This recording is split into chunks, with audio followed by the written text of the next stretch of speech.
Hi there, Jasmine here, and this week's frequently asked question is what is a living will and why is it important? So, a living will is also known as an advanced directive, and essentially, as the name suggests, it's an advanced directive. It's a living will, which basically is a legal document telling your family and your medical caregivers and providers what you would like to have happen in certain events where you no longer have the capacity to be able to communicate what you want to have happen. Examples that are often used when it comes to living wills are things like end of life decisions with regards to specifically things like resuscitation, ventilation, and lots of different scenarios in which you may or may not want certain things to happen.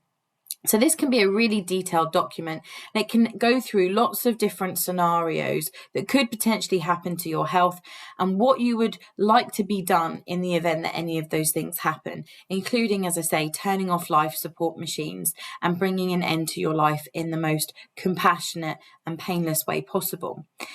The purpose of these documents and why they're so important is because obviously in the event that you are very unwell and you can't communicate decisions for yourself and what you want to have happen, then essentially it's going to be your loved ones, your next of kin who are faced with making these decisions, and your attorneys who you may have appointed as part of your lasting powers of attorney.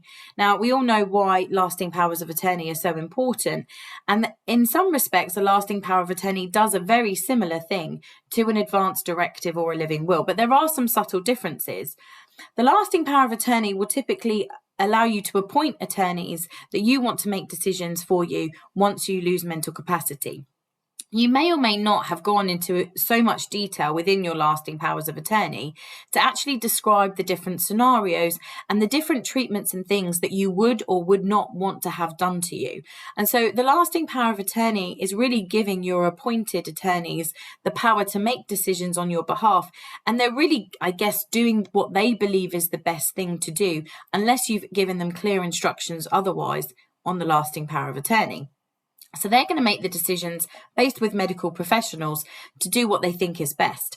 However, an advanced directive is really clear. In the event of a certain scenario happening with regards to your health, it really does trigger a very clear set of circumstances where you have clearly defined what you do and don't want with regards to your treatment plan. So it's much more detailed, it's much more scenario based, depending on if certain things happen, and it's really, really clear. There's no ambiguity at all. No one's having to kind of guess, well, we think that mum might have wanted us to turn off life support, or we think that dad probably wouldn't have said to be resuscitated, so that's what we'll do. It's really very clear what you want your instructions to be. So it can be really useful for those people who feel that the lasting power of attorney is great and it goes so far into allowing your attorneys to make these decisions on your behalf.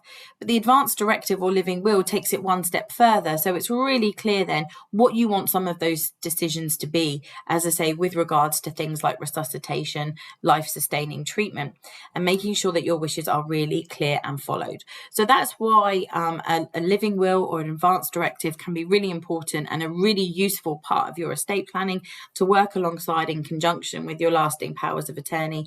And that's what it does. So hopefully that answers this question for this week on the frequently asked questions. I look forward to speaking with you all next week and answering some more of your questions.